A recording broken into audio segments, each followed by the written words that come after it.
Masdian, selamat pagi semuanya. Assalamualaikum warahmatullahi wabarakatuh. Sebelumnya saya juga mengucapkan, minal aidin wal faizin, mohon maaf lahir dan batin bagi teman-teman semua, dan juga, selamat sudah merayakan Idul Fitri bagi teman-teman yang merayakan. Pada hari ini senang sekali kita bisa berkumpul kembali secara virtual dalam kegiatan kuliah online gigi kita pada minggu kedua hari ini. Saya akan melanjutkan apa yang sudah disampaikan oleh Mas Dian pada pertemuan yang lalu. Jadi pada hari ini saya akan menyampaikan mengenai edukasi gigi dan mudah-mudahan kita bisa meminimalisir hambatan-hambatan yang ada. Mudah-mudahan juga tidak terulang kembali hambatan kita pada minggu yang lalu ya. Baik teman-teman, seperti layaknya di kelas offline, sebelum kita memulai perkuliahan pada hari ini, marilah kita bersama-sama berdoa agar dimudahkan, dilancarkan kegiatan kita pada hari ini, kemudian apa yang kita pelajari bersama pada hari ini menjadi amal ibadah kita masing-masing. Berdoa dimulai.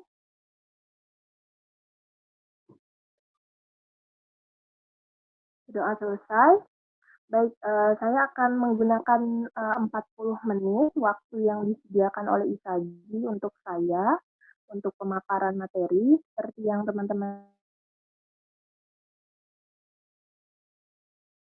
dibagikan juga di grup seperti yang lalu linknya. Pada pertemuan 2 ini, saya akan membahas mengenai strategi edukasi gizi yang baik dan benar bagi nutrisionis. Melanjutkan dari pertemuan satu yang lalu mengenai konseling gizi, pada hari ini kita akan membahas bersama mengenai edukasi gizi, dan mungkin sebagian besar teman-teman mungkin sudah mendapatkan materi ini baik di bangku kuliah ataupun di lapangan kerja yang sekarang sudah bekerja. Pada intinya fokus pembedanya dengan konseling gizi adalah pada sasarannya. Jika pada pertemuan yang lalu, Mas Dian menyampaikan bahwa penekanan konseling gizi itu untuk individu, pada edukasi gizi ini kita akan banyak membahas sasarannya adalah kelompok atau masyarakat. Sehingga bisa jadi lebih dari 1, 2, 3, dan maupun kelompok dalam jumlah banyak ya. Boleh dibantu ya Mas Dian untuk mengganti slide-nya? Oke. Ini lanjut saja, nanti teman-teman jika ada yang ingin kontak dengan saya lebih lanjut boleh menghubungi saya. Nah, pada minggu kedua ini, kalau di kelas offline, di awal sebelum masuk ke materi, kita harus menyepakati bersama capaian pembelajaran yang harus dimiliki oleh teman-teman semua ketika di akhir perkuliahan atau pertemuan. Saya merasakan yang dirasakan Mas Dian pada minggu lalu, materi kurang lebih 1 semester harus kita sampaikan pada satu pertemuan. Mudah-mudahan saya sudah memilihkan dengan tepat materi-materi inti yang harus dikuasai teman-teman ya. Pada pertemuan ini, sebelumnya kita masuk dulu untuk profil sarjana gizi. Jadi sarjana gizi itu ketika lulus dari pendidikan diharapkan dapat menjadi supervisor pendidikan dan pelatihan gizi. Nah, menjadi supervisor dalam hal ini tentu saja teman-teman semua harus menguasai kompetensi yang perlu dimiliki dalam memberikan pendidikan gizi. Teman-teman tidak perlu bingung kalau nanti ada istilah pendidikan gizi, itu sama saja dengan edukasi gizi sebenarnya. Kalau di mata kuliah, di capaian pembelajaran untuk pendidikan gizi, lebih banyak memang kita menyebutkannya pendidikan gizi. Tetapi dalam istilah modern kita sebutkan edukasi gizi pun pengertiannya sama sebetulnya. Kemudian dari ketetapan kurikulum sarjana gizi oleh Asosiasi Institusi Pendidikan Tinggi Gizi Indonesia pada tahun 2016, sarjana gizi itu diharapkan memiliki capaian pembelajaran, ada 12 capaian. Saya pilihkan 2 di antaranya yang terkait dengan kompetensi pendidikan gizi atau edukasi gizi, yaitu yang pertama mampu berkomunikasi efektif dalam pelayanan edukasi untuk menangani masalah gizi kelompok dan masyarakat sesuai hasil kajian serta mempertimbangkan implikasi. Nah, apa yang bisa kita tangkap dari CP pertama ini? Kalau pada pertemuan yang lalu, konseling gizi itu difokuskan untuk menangani masalah gizi individu, pada edukasi gizi penekanannya adalah masalah gizi kelompok dan masyarakat. Kemudian, sebelum kita melakukan edukasi gizi, sebaiknya kita lakukan dulu pengumpulan data, hasil-hasil kajian terkini, kemudian kita pertimbangkan pula implikasi dari edukasi gizi yang kita lakukan. Yang kedua, CP kedua, mampu mendesain dan mengelola pendidikan gizi Apa gitu bahasa Inggris? dengan menggunakan media dan metode sesuai karakteristik sasaran. Jadi, dalam hal ini, sarjana gizi juga dituntut untuk mampu atau mumpuni mendesain media dan metode. Sehingga pada zaman apalagi era revolusi industri seperti saat ini, teman-teman semua harus dituntut untuk melek teknologi, mengerti atau paham dengan teknologi terkini. Kemudian apa yang saya sampaikan pada hari ini, bahan kajiannya meliputi pengertian, tujuan, langkah-langkah, dan kita akan membahas ada 2 jurnal yang nanti akan kita bahas sama-sama terkait edukasi gizi. Next, Mas Dian. Oke, ini adalah kompetensi lulusan pendidikan gizi multistrata dari ketetapan ID. Jadi pelaksanaan pendidikan gizi di Indonesia itu mengacu dari selain dari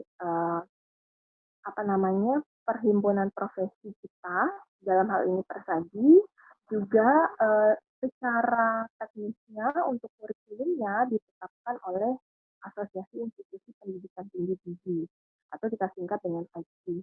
Jadi dari ketetapan ID yang tadi saya sampaikan pada tahun 2016,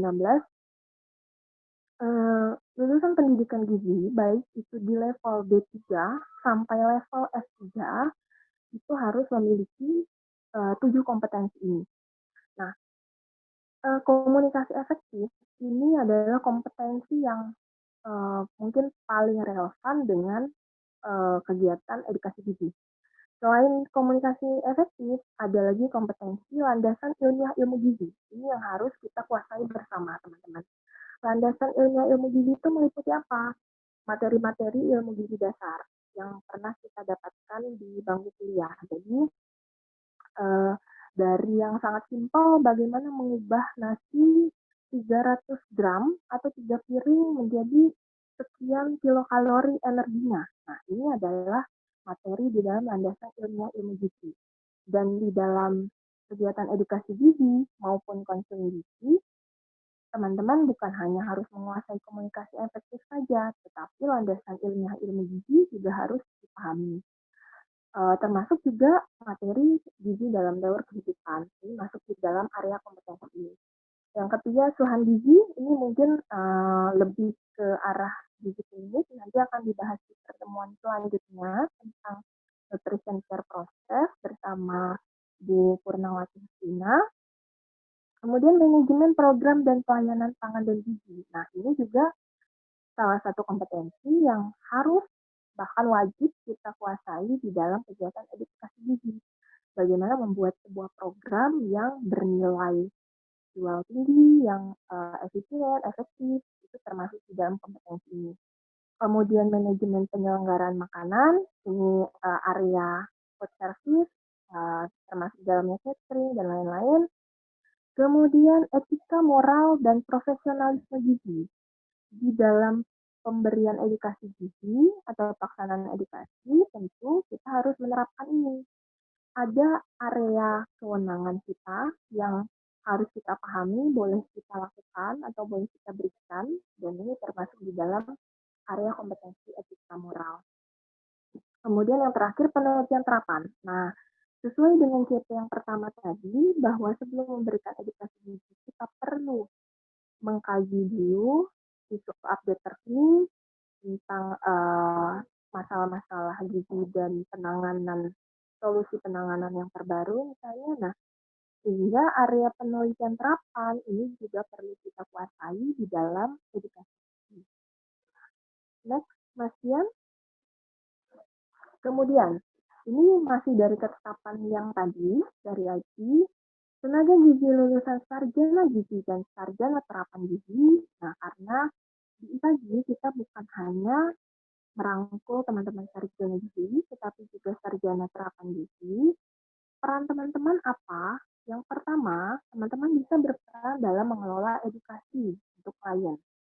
Bukan hanya tentang terkait makanan dan kesehatan, tetapi juga bisa dimasukkan topik kebugaran. Kemudian yang kedua, mengelola program dan penyampaian materi untuk publik atau kelas. Ini yang sifatnya sasarannya dalam jumlah banyak kelompok ya. Nah, kemudian kita sebagai lulusan D4 dan S1 gizi juga punya kewenangan di fasilitas pelayanan kesehatan masing-masing nanti. Yang pertama apa? Memberikan pelayanan konseling edukasi gizi dan dietetik. Sehingga memberikan pelayanan edukasi gizi ini adalah ranah kita, adalah kewenangan kita. Kemudian memberikan pendidikan, pelatihan ya di dalam kaitannya di dalam kompetensi gizi. Nah, ini teman-teman bisa melihat rujukannya ya. Kemudian next. Nah, sebelum kita masuk ke edukasi gizi, ini teman-teman bisa membaca, kita perlu pahami dulu apa itu pengertian pendidikan secara umum. Jadi dari Undang-Undang tentang Sistem Pendidikan Nasional, pendidikan atau bisa kita sebut dengan edukasi, ini adalah usaha sadar dan terencana. Sehingga yang memberikan pendidikan maupun yang menerima edukasi tersebut harus sadar dan harus direncanakan dengan baik untuk mewujudkan suasana belajar yang baik, yang menyenangkan, yang membuat peserta didik atau sasaran bisa menerima pesan yang kita sampaikan dengan baik.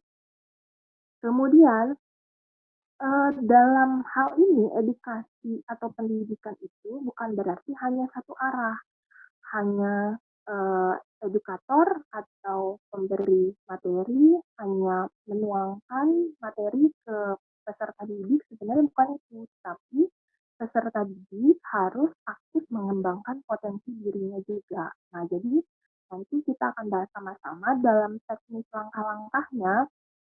Banyak hal yang bisa dilakukan edukator agar peserta didik itu secara aktif terlibat. Ya.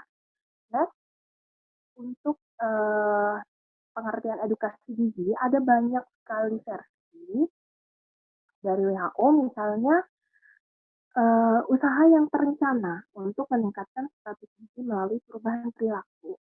Nah, menurut Bapak Gizi kita, Pak Purwo Sudarmo, apa itu edukasi gizi? Tindakan tentu dalam usaha memperbaiki makanan yang bertujuan membuat penduduk nutrition minded.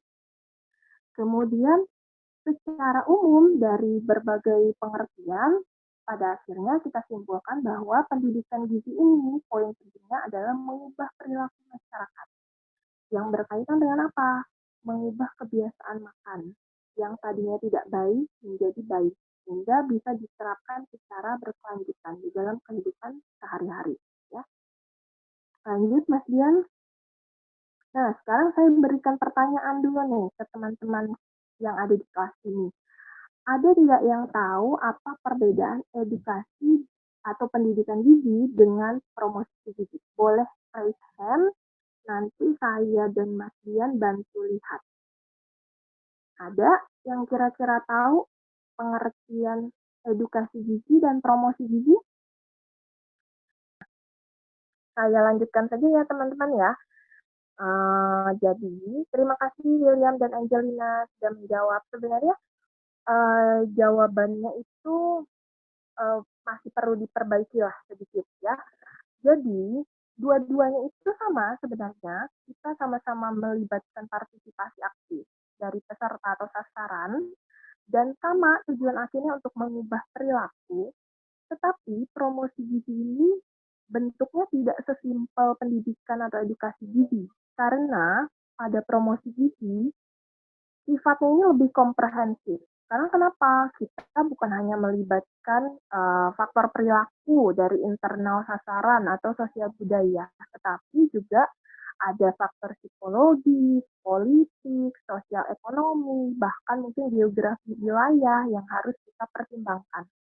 Sehingga pada promosi gizi, ada banyak pihak yang kita libatkan, bukan hanya dari sasaran saja, seperti di edukasi gizi. Begitu ya, kurang lebih ya, mudah-mudahan bisa dimengerti dan dipahami. Nah, untuk tujuan edukasi gizi, tadi sebenarnya udah kita bahas, pada intinya kita ingin mengubah perilaku menjadi perilaku yang positif, sesuai dengan undang-undang tentang penganekaragaman konsumsi. Dalam hal ini kita ingin meningkatkan mutu gizi melalui ini yang aksi yang kedua dari uh, edukasi yang kita berikan ya. Next saja boleh. Next Mas Dian. Oke, next lanjut saja. Nah, ini ada beberapa langkah-langkah ketika kita ingin melakukan edukasi gizi. Secara umum, yang pertama kita harus melakukan identifikasi masalah dulu. Sehingga edukasi gizi yang baik tidak bisa serta-merta langsung kita lakukan atau berikan kegiatan pelaksanaan tanpa kita tahu masalah apa sih yang sebenarnya dihadapi oleh sasaran kita, bagaimana sih kondisi geografis tempat tinggalnya, ya. Kemudian termasuk kalau misalnya kita ingin memberikan edukasi peningkatan konsumsi pangan protein hewani, apakah pangan protein hewani itu sebenarnya tersedia di daerahnya atau dia susah mendapatkan aksesnya. Nah, itu juga perlu kita identifikasi ya. Kemudian diagnosis masyarakat. Bagaimana pengetahuan sikap perilakunya, bagaimana faktor pendidikan formalnya gitu ya, dan masalah-masalah yang lain termasuk apakah ada key person atau tokoh masyarakat yang disegani, yang bisa kita rangkul, kita ajak untuk memberikan pesan-pesan edukasi gizi ya. Next, setelah diagnosis masyarakat, kita masuk ke langkah penetapan tujuan. Jadi tadi dari masalah yang sudah kita dapatkan, kita tetapkan fokus perilaku yang ingin kita ubah itu apa, menjadi perilaku yang bagaimana ya. Kemudian selanjutnya masuk ke rencana operasional. Jadi ini teknis-teknisnya nih, dari mulai materinya isinya apa saja, sasaran kita nanti siapa, termasuk berapa jumlahnya ya, sampai ke kegiatan evaluasinya mau kita berikan seperti apa.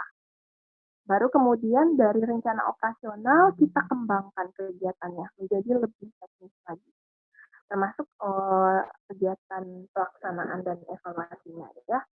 Lanjut, selanjutnya, nah untuk sekarang ini saya coba bagi menjadi 3 langkah besar perencanaan, pelaksanaan, dan evaluasi. Nanti ini mungkin ada beberapa yang saya skip, nanti teman-teman boleh membaca sendiri. Kalau ada yang tidak jelas, nanti boleh dilanjutkan melalui diskusi selanjutnya. Jadi ini syarat-syarat bagaimana perencanaan edukasi itu bisa kita katakan matang, bisa kita katakan baik ya. Kebijakan harus mendukung. Jangan sampai kita merencanakan edukasi yang bertentangan dengan kebijakan yang ada di pemerintah daerah setempat, dalam hal ini dinas kesehatannya. Ya. Sehingga penting juga untuk berkoordinasi dengan dinas kesehatan, dengan puskesmas, jika dalam hal ini edukasi yang akan kita lakukan adalah di masyarakat. Meskipun sebenarnya gini teman-teman, edukasi gizi itu tidak harus selalu di masyarakat atau yang Kalau mahasiswa gizi kenalnya sering melakukan edukasi gizi pada saat internship di masyarakat kan ya. Sebenarnya bukan hanya pada saat internship di masyarakat atau teman-teman yang bekerja di puskesmas. Pada saat kita melakukan internship dietetik atau teman-teman yang ada di rumah sakit pun juga bisa melakukan edukasi gizi, bukan hanya konseling.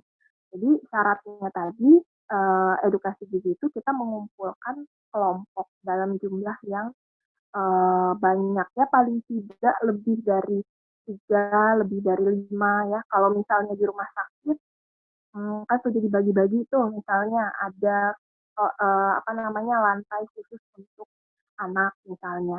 Jadi bisa kita kumpulkan kelompok itu, kemudian kita berikan edukasi di ruangan di aula yang disediakan di rumah sakit ya. Selanjutnya, nah langkah ya eh, sedikit ini ya berantakan kayaknya ya. Nanti coba saya perbaiki sebelum saya share kembali ke teman-teman ya. Pada intinya dalam perencanaan itu tadi sebenarnya sudah kita bahas sedikit, kita menentukan melihat identifikasi dari masyarakat wilayah, menentukan prioritas masalah gizi, kemudian sampai pada akhirnya kita melakukan menyusun rencana penilaian sampai pelaksanaannya. Nah ini yang menarik nih di minta tolong slide sebelumnya Mas untuk metode metode sebelumnya tadi. Oke, yang ini. Nah menentukan metode menentukan metode ya.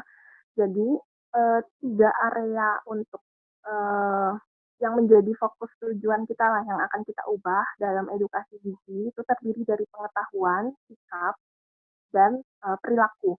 Perilaku ini sering kita sebut juga dengan praktek, sering kita sebut dengan keterampilan, ini sebenarnya sama saja. Tetapi perilaku dengan kebiasaan itu berbeda ya. Kebiasaan adalah perilaku yang dilakukan secara berulang-ulang, berkelanjutan dalam kurun waktu tertentu ya. Jadi menentukan metode ketika kita ingin mengubah pengetahuan dengan mengubah sikap dan mengubah perilaku, itu metode yang digunakan harus berbeda. Nggak bisa kita samakan. Untuk mengubah tiga-tiganya kita pakai ceramah. Nggak bisa begitu. Karena kalau dengan hanya ceramah atau tatap muka, hanya pengetahuan yang berubah. Kalau untuk sikap, kita bisa pakai simulasi atau role play. Teman-teman pernah dengar mungkin atau pernah ikut pelatihan emotional demonstration, emo-demo. Nah, di dalam pelatihan emo-demo itu sebenarnya bentuknya edukasi gizi. Kita ingin mengubah sikap sampai perilaku bahkan dari sasaran kita dengan melibatkan atau mengaktifkan emosionalnya mereka. Emosi ini bukan hanya bentuknya marah atau sedih ya, tapi juga bahagia dan perasaan-perasaan yang lain. Kemudian untuk perilaku kita bisa pakai demonstrasi. Selanjutnya, nah untuk pelaksanaan, jadi edukasi gizi ini bisa dikatakan gabungan atau kompilasi dari ilmu dan seni. Seni berkomunikasi, seni mengatur kelas supaya tetap kondusif terus, seni membangkitkan motivasi dari sasaran kita. Sehingga sayang sekali rasanya jika edukasi gizi yang kita lakukan materinya berbobot misalnya, materinya bagus tetapi edukatornya tidak pintar membawakan sehingga tidak membangkitkan motivasi dari sasaran kita ya. Lanjut, selanjutnya nah ini ada beberapa keterampilan dari mulai hulu sampai hilir, dari mulai membuka pendidikan gizi sampai menutup. Ini nanti teman-teman bisa baca saja apa saja strategi-strategi yang bisa kita lakukan untuk membuat kelas itu menjadi menarik ya. Dilanjut saja Mas, yang slide putih-putih ini nanti bisa dibaca sendiri sama teman-teman. Lanjut saja ke ya ini terakhir selanjutnya. Nah, ini untuk evaluasi. Ini tahapan kegiatan inti yang terakhir dari edukasi gizi. Jadi kebanyakan mungkin teman-teman, ini mungkin kesalahan yang sering terjadi di lapang, sering sekali kita melakukan edukasi itu mungkin entah misalnya karena tuntutan program ya atau waktu yang sangat minim, mepet, sehingga perencanaan dan evaluasi ini sering ketinggalan nih. Yang kita fokuskan hanya pelaksanaannya saja. Padahal dari mulai pelaksanaan sampai evaluasi ini adalah bagian yang saling terkait dan tidak bisa kita abaikan. Jadi dalam edukasi gizi, evaluasi ini penting kita lakukan. Supaya apa? Supaya kita bisa mendapatkan feedback dari program yang kita telah lakukan. Kita juga bisa menilai seberapa efektif sebenarnya kegiatan yang kita sudah lakukan. Apa kekurangannya gitu ya. Yang menilai bisa kita sendiri sebagai edukator, tetapi lebih baik jika dinilai oleh pihak dari luar kegiatan, sehingga lebih objektif nanti. Apa yang dinilai bisa meliputi input dari mulai sarana, sumber dayanya, ya, kemudian proses, meliputi kegiatan pendidikan atau edukasinya sendiri, kemudian output untuk apa namanya, ini sebenarnya bukan pengertian nih, pengetahuan sebenarnya. Jadi meliputi pengetahuan dan sikap, kemudian outcome-nya meliputi perilaku, dan impact ini status gizi atau status kesehatan dalam jangka panjang. Sehingga teman-teman untuk menilai sampai ke impact tidak bisa dengan dalam waktu dekat dengan pemberian intervensi. Harus diberikan jeda dulu sehingga sasaran kita bisa menerapkan perilaku tersebut secara berulang-ulang, ya, berkelanjutan. Lanjut, slide selanjutnya. Nah, ini tujuan evaluasi apa saja, termasuk ya banyak sekali kegiatan yang kita lakukan juga akan mendapatkan sponsor dari pihak tertentu. Ya, tujuannya untuk ini. Selanjutnya, nah proses evaluasi sebenarnya juga harus komprehensif dari mulai pengumpulan informasi sampai operasionalisasi evaluasinya, ya. Yang lebih penting, fokusnya pada evaluasi ini adalah kita menentukan kriteria atau indikator.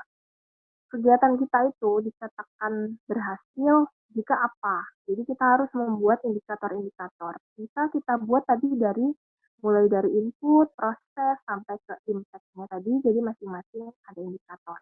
Ya. Selanjutnya, di slide selanjutnya, nah kita masuk ke bahan kajian atau pembahasan terakhir dari pertemuan kita hari ini, yaitu lesson learn edukasi gizi. Kita belajar dari beberapa hasil kajian atau studi yang sudah dilakukan terkait edukasi gizi. Ini ada jurnal dari Journal of Nutrition mengenai program pendidikan gizi di Bangladesh terkait dengan materinya. Sebenarnya materinya ini komprehensif dari mulai IMD, IMD ASI eksklusif, MPASI, ya. Nanti dilihat kaitannya dengan peningkatan pemberian MPASI atau yang kita kenal dengan di Indonesia istilah kita PMBA, pemberian makanan bayi dan anak, ya. Jadi di sini si peneliti ini menetapkan evaluasinya itu di bulan-bulan tertentu pada usia anak. Jadi penelitian ini studi ini kohort, diikuti dari mulai ibu hamil sampai anaknya lahir, kemudian dievaluasi pada saat evaluasi pertama pada anak berusia 3 bulan, dilihat mengenai ASI eksklusifnya, sampai anaknya berusia 9 bulan, 16 bulan, dan 2 tahun. Ini untuk melihat pemberian makannya. Ya. Hasilnya apa? Ternyata program pendidikan gizi yang diberikan di Bangladesh ini efektif berhubungan dengan peningkatan PMBA pada anak di sana, tetapi tidak berhubungan dengan pertumbuhan anak. Di mana di sini diukur dengan menggunakan indikator berat badan menurut umur dan tinggi badan menurut umur. Nah, pada jurnal ini sebenarnya peneliti tidak menjelaskan dengan detail metode yang diberikan bentuknya seperti apa. Hanya di sini dijelaskan bahwa kegiatan yang dilakukan itu meliputi konseling dan edukasi gizi.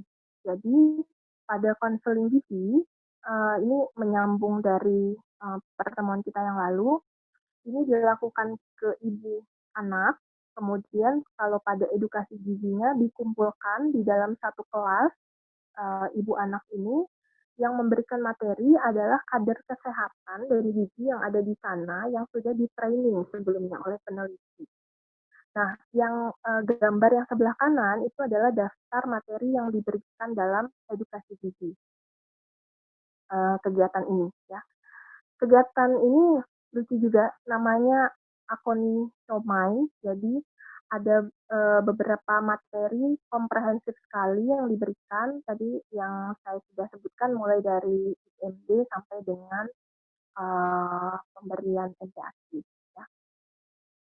Kemudian next selanjutnya Mas, kalau ini tadi dari Bangladesh, dari luar, ini ada peneliti dari Indonesia. Jadi mengembangkan media edukasi gizi berbasis Android dan website. Ditujukan untuk anak sekolah dasar, materinya adalah gizi seimbang. Nah, pada penelitian ini hasilnya adalah ternyata ditemukan kalau untuk anak sekolah dasar ternyata lebih efektif dan lebih berhasil pemberian edukasi menggunakan atau berbasis Android. Karena mungkin sesuai juga dengan kecenderungan atau karakteristik anak sekarang ya yang lebih suka memegang gadget. Jadi pada pengembangan media ini peneliti memberikan tulisan, gambar, kemudian infografis, video. Ini mungkin sepertinya dijadikan seperti game di versi Android dan website. Tetapi yang lebih efektif ternyata yang Android. Ini diukur dari pengetahuan sikap dan perilakunya yang lebih meningkat pada Android dibanding website. Sekian presentasi dari saya. Alhamdulillah tepat 40 menit, sehingga 20 menit sisanya bisa kita gunakan untuk berdiskusi ya. Saya harap juga sebenarnya bukan hanya dari saya yang nanti sharing, karena saya sebenarnya bisa dibilang hanya fasilitator teman-teman. Mungkin teman-teman dosen yang lain yang ada di sini dan juga teman-teman yang sudah bekerja di fasilitas Yankes yang lebih sering melakukan edukasi di sini nanti juga bisa sharing sama-sama. Khususnya ke teman-teman kita yang masih mahasiswa di sini. Terima kasih Mas Yan, itu saja.